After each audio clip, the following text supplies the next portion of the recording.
Hey everybody, Elizabeth Nader back with you, Jersey First TV and the Nader Narrative. We are talking to our great congressional candidates across New Jersey. Such an important year, the midterms, like never before for this country, for our state.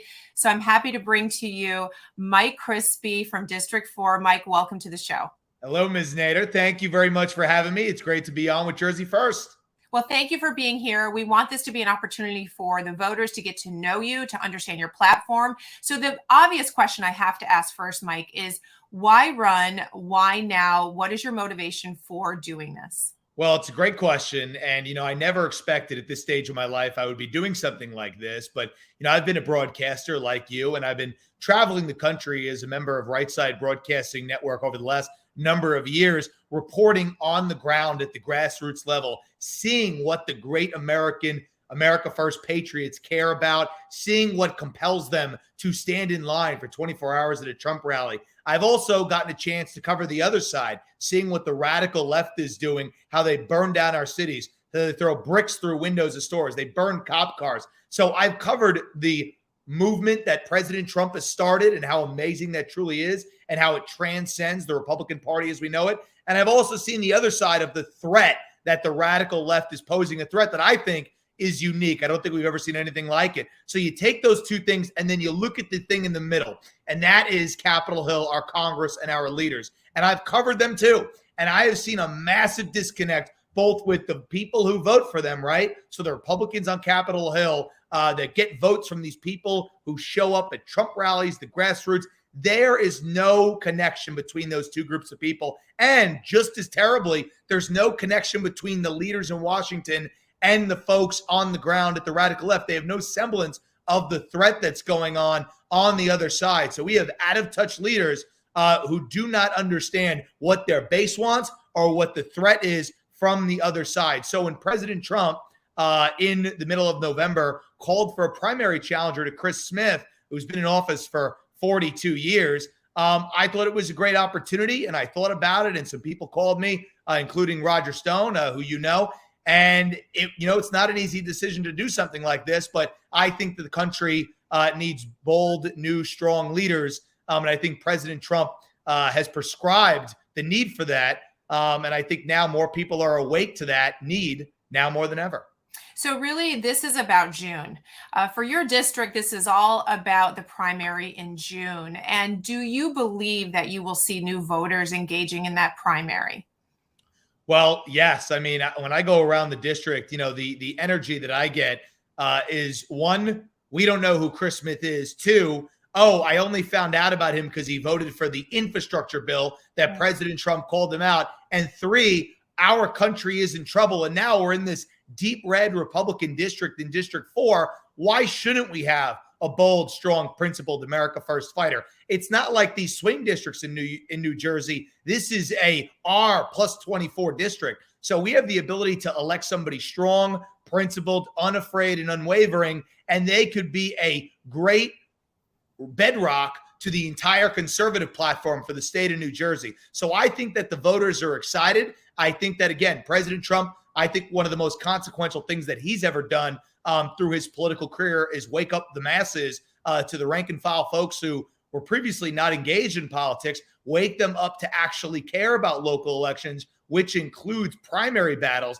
And I think we're going to see a lot of new voters who are going to be voting on that America First platform because they know our country is in big trouble and they follow the lead of the leader of our party, and that's President Trump. So he weighed in on Chris Smith, and as a result, of course, there's been a lot of focus on this race. Are you expecting an endorsement, and can you speak about where you are in that process? Well, it's a good question, and I don't want to put words in anybody's mouth or anything like that, but I have, as many people know, and it's been reported, I have Roger Stone working for me, who has been a close advisor to the president for 41 years, just as long as Chris Smith has been in office. Kind of amazing. 41 years he's been advising him. So I certainly am seeking the president's endorsement. I would welcome the president's endorsement. I think it's the honor of a lifetime to receive it. So we're going to keep working hard, doing all the right things that we can do in our campaign, connecting with the right people, putting forth the right message, raising the right amount of funds, getting the right amount of media attention. And we hope that that will translate into the support of President Trump, because whoever he endorses in this race will be on the path to victory. Because again, this district is plus 25 Trump. It's perhaps the most conservative congressional district in the Northeast United States now. So this is his base. And I think that he has the unique ability to weigh in and pick his candidate who will represent this district for the future and carry forth America First values in New Jersey. So let's talk about all of the issues. I mean, never have there been so many coming out of DC. And I want to know, for the viewers, where you stand on a lot of these. Let's go first with what's happening in Ukraine right now. Of course, that's on everybody's mind. Where did Biden go wrong? And how would you, if you were in a position to change this, what would you do differently?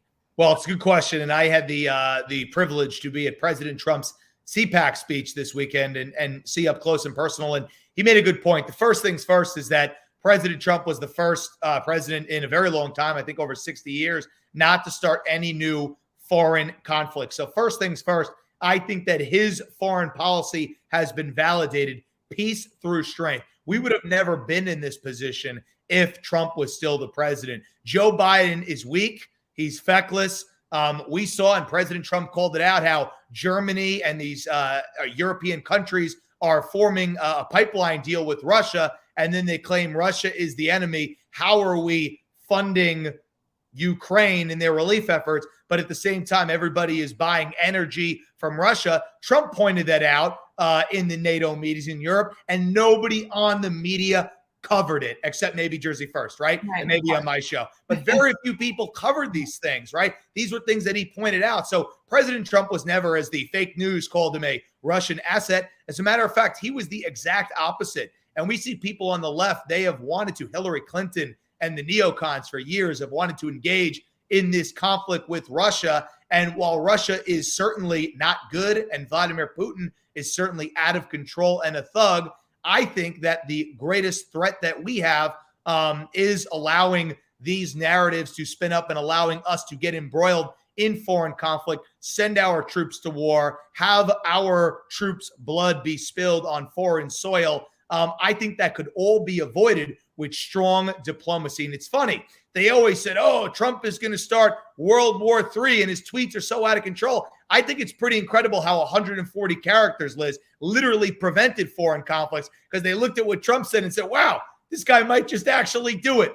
Let's just be nice. So I think that's incredible. We have the strongest military and resources in the world. Let's use it to maintain strength. Unfortunately for Biden, it's too late now, because he has reverted back to the weak foreign policy of Barack Obama and people before him. And now we're stuck in this conflict. And I think that we're going to have to get out by some type of diplomatic efforts. And I think there is a path there. And hopefully Biden is smart enough to see it. So diplomacy aside, what about energy independence? I mean, oil plays, as you mentioned, such a big role in all of this. We are a rich nation with oil. Biden has shut that down for the most part. Where do you stand on energy independence? Well, it's incredible that Joe Biden is going to give a State of the Union address. And, when this is airing, he will either have gave it or had almost give it. But his State of the Union address, he's going to talk about green initiatives, right? And talk about hundreds of millions of dollars towards the green lobby. It's incredible that Joe Biden approved that pipeline that I was mentioning earlier, but shut down the Keystone pipeline, okay? And we see, since Biden has come into power, the OPEC nations tell Joe Biden basically to go pound sand, and we have been at a very tough position having to tap into our reserves when we could have just,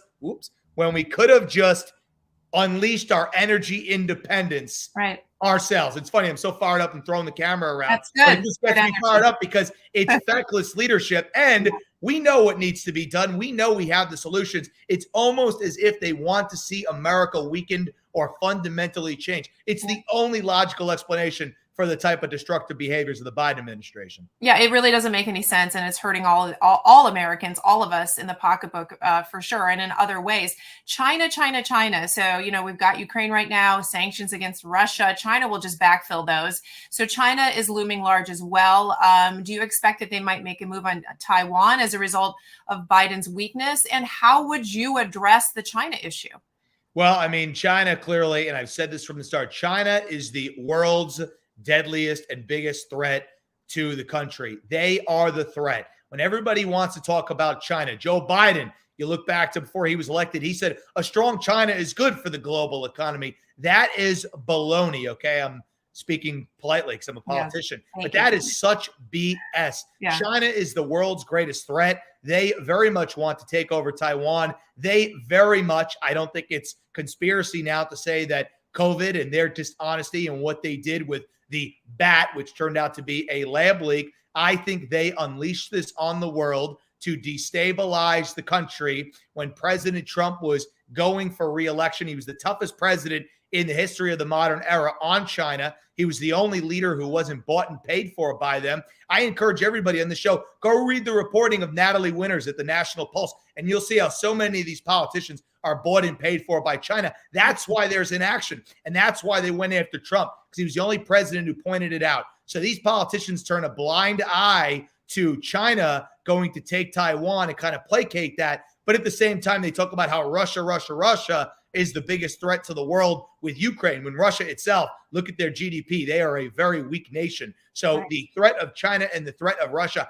I don't even put them in the same ballpark. And I think anybody who studies these things objectively would say the same. So we need to be strong on China, but unfortunately we have a president right now who quite literally is bought and paid for by them. That's on the record. Nobody wants to report on it because they would rather protect the DNC and the left than report the facts. That's the fake news, not this channel, not my show. But it's such a shame, Liz. It really is. Yeah, absolutely. So let's turn to the home front, although everything is connected. But we've got massive inflation. We've got supply chain issues. How did we get here in such a short period of time? And how do we get ourselves out of it? Well, I think right now, I mean, we're looking at what's going on with inflation and the price of gasoline. That's the first thing. We see the shipping, the supply chain crisis. I think it's, and first of all, I think the supply chain crisis, and many people have talked about this, the supply chain crisis is largely intentional. Now, they use COVID as an excuse. They use the fuel prices as an excuse. Yeah. But, I mean, you can fix the supply chain crisis. I think that they are doing that to put a bottleneck and a stranglehold on our economy. Empty shelves, driving up prices, more people relying on the government, more people having to pay $4, $5 at the pump. We see in New Jersey, they're raising the prices of tolls ever so slightly. It's almost as if they want to put this bottleneck stranglehold on the economy intentionally, so people have to rely on government aid and assistance. We saw unprecedented amounts of small businesses get shut down during the COVID era. And where was the solution for that? There was none. It's almost like they wanted it to happen. So I'm not being conspiratorial. Literally, Democrat leaders talk about them wanting to have a country that is more equitable and using their green initiatives and using these, COVID mandates to usher in these things. So this is what the left talks about. This is what they want to do. And I think that inflationary spending, which is all predicated on oil and the price of goods, we see that going up because we basically took our energy independence, kicked it out the window. We're creating a supply chain crisis because we don't hire truckers to pick up the stuff off the ports of entry because there's vaccine mandates for them. It's all intertwined. And what's even more incredible, Liz, is that Chris Smith and other Republicans who voted for this infrastructure bill, in that bill, it put hundreds of millions of dollars to studying truck emissions at the port of entry. How out of touch do you have to be when you're giving hundreds of millions of dollars for some Green New Deal study for a problem that is being created by the Biden administration that is literally destroying the country in real time? That's what rhinos like Chris Smith voted for. And when I saw those line items in the bill, infrastructure, I said, oh, somebody's got to do something about this. Yeah. Well, we need a new definition of infrastructure, because I think probably 11% of that bill was actually what we traditionally would call infrastructure. So let's go to COVID, because, before Ukraine really was in the news, now COVID seems to have disappeared from the. What a coincidence, right? What a coincidence. So, I don't know about you, but a lot of my conspiracy theories have come true. So I need some new ones. But do you connect COVID and election integrity at all? Do you connect some of these mandates and the change in how we did elections in 2020? Do you connect all of this with the DNC? Absolutely. I mean, again, it doesn't take a rocket scientist to figure this out. And every time they call people like you or like me a conspiracy theorist, it literally plays out in real time. First of all, they use COVID as an excuse to illegally change election processes. That's not a conspiracy. That's not an electoral conspiracy. You can't change election law and process without the state legislature ratifying that. That did not occur in these elections in these swing states. So on that alone, the election is invalid. It's a fact. They also used it as an excuse, a blank check for mail-in ballots, to mass mail out these mail-in ballots. Think about it. They're sending them out. I know somebody in New Jersey, they got in their house, they got 8 ballots back, right? For all the kids that had ever lived there and family members at the house. Only 2 people live there now. So they can just fill it out, write it, send it back. So it literally created a situation where you could have mass mail-in ballots. And anybody who's out there who researches, like I do, you can go on the State Department's website where they literally have white papers about how foreign countries, how bad actors in foreign countries keep and maintain and reclaim their power through rigged elections. They talk about, and this is from like 5-10 years ago, they talk about how mail-in ballots and these processes are used by these third world dictators to maintain the aura of winning a fair election. That's literally written about when we talk about the threat of foreign regimes. So I think we all know what was going on. I think COVID was ushered in, one, to take President Trump out of power, to weaken him when everybody said he was on a resounding path to re-election. We had the strongest economy in the history of the world. We were keeping China in check. Everything was going very good. Gas prices were low. It all looked like a Trump re-election. So then they had to put COVID, instill the fear in the hearts of millions of people, and at the same time use it as a front to change election laws. So I don't think it's conspiracy at this point. I think it's fact. It's a shame. They've taken an unprecedented assault on our democracy, and it's going to take new fighters to take our country back, not the old like Chris Smith, where they've been getting along to get along for 40 years in Washington. We need something new, Liz, because we have new challenges like we've never seen before. Well, we're seeing that across the country. We're seeing it in New Jersey, that just everyday people stepping up, and they've said, I've had enough. And they're running for offices at all levels in our state, all levels in the country. So let's talk about it. Congressman Crispi, you go to Washington next year. What is really at the top of your agenda? Top of my agenda, one, is I want to know why many Republicans, voted for a bill called H.R. 550. It funded a federal vaccine database. Why did Congressman Chris Smith and other Rhino Republicans vote for that? The co-sponsor of the bill, a Democrat, said this is going to be great because it's going to allow the government to remind people when they're due for their upcoming immunizations. Excuse me? That is an extremely disgraceful assault on medical freedom. You see what they're doing, Liz. Again, the conspiracy theory is playing out in real time. So first things first is we will protect medical freedom and individual rights at all costs. Second things second, you see what's going on in Australia? You see what's going on in Canada, the quite literal, the tyranny that's going on. And now the media is trying to cover some of it with the Ukraine fodder. But we see these countries, Australia, Canada, they gave up their weapons. They gave up their guns. So they're trying, the radical left, to eradicate our Second Amendment 100%. Congress people like Chris Smith literally vote for a national gun registry. They vote against the Second Amendment at every stage. I stand for constitutional carry because if we want to maintain our freedoms, that has been the only thing that has prevented Joe Biden from acting like Justin Trudeau, is our Second Amendment. So those two things are priority. The third priority is obviously cutting spending down as much as possible. Look at all the waste. Look at all the bloat in that infrastructure bill. You astutely pointed it out that 89% of that money went to things other than infrastructure. And then we get some breadcrumbs for the district. Monmouth County, Chris Smith says, I got $30 million when literally $400 million went to that study I talked about with the truck emissions. How is that fair? So we're going to cut spending, and we are going to protect our children in schools. Look at how Democrats are trying to use critical race theory. Chris Smith voted for H.R. 2639, which was a critical race theory bill.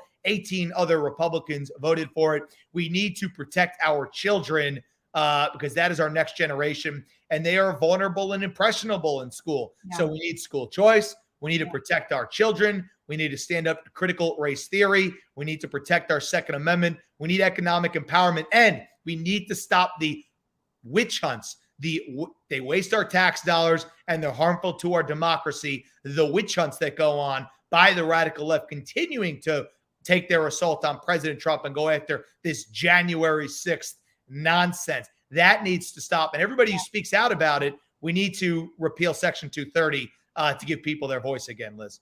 That's a lot. That's a lot, Mike, which is great. I was going to do a lightning round with you, but you hit on most of them. Let me just capture a few so that we can sort of round out your platform. Where do you stand on life? Oh, 100% pro-life. I am just, if not more than pro-life than Congressman Chris Smith. So I think it's a moot point on the issue. 100%. If you do not stand for life, then you can't stand for anything else, because believing in that is the bedrock of any moral foundation of a leader. Okay. Where are you on the police and law and order? Well, 100% support our brave men and women who quite literally put their lives on the line. I mean, I have a lot of friends, originally from New York, who were NYPD cops, and what they deal with is a disgrace. The law enforcement is under attack. My family, I've had many family members who have been involved in multiple levels of law enforcement, and they are so glad to be retired now, because the disrespect that comes from the liberal leaders is appalling. We need to empower and protect our law enforcement and stop with the political correctness garbage where people can sue the police officers for literally protecting the cities. We see that what's going on. It's so terrible. And them having to stand down during the BLM riots. It's emasculating. It's disgusting. But leaders on both sides allow it to happen through political correctness. We can't let that happen anymore. Right. Well, Mike, I have to thank you because you hit on so many major issues here, which is so beneficial for the audience. And I want to remind everyone listening, this is about June. This is about the June primary. Right now, it's really not about November, because in this district, it's really a fight in June for the primary. So, Mike, tell people how they can support you, how they can find you, donate, whatever it is. Give them details on that. Well, I appreciate everybody for listening. Sincerely do. Means a lot that everyone would take time out to hear my platform. And thank you for having me on the show. People can go to MikeCrispi.com, MikeCrispi.com. You can learn about my platform. You could donate, you could support, you could sign up to volunteer. And I'm just so grateful that people would be willing to do that. And I'm grateful for all the momentum that we've experienced so far, the support and the fundraising. It really means a lot. Such an important race, such an important year, like never before. They say that every election, but I think this one, historians will agree, is the most key to our future. Mike, thank you for coming on. Thank you for being willing to step into the public arena and serve this country. I think that is admirable from anybody that would be willing to run and serve. So thank you so much, Mike. You got it. Thank you so much for having me on. All right, great. And to my audience, we will see you with another congressional candidate very soon. Talk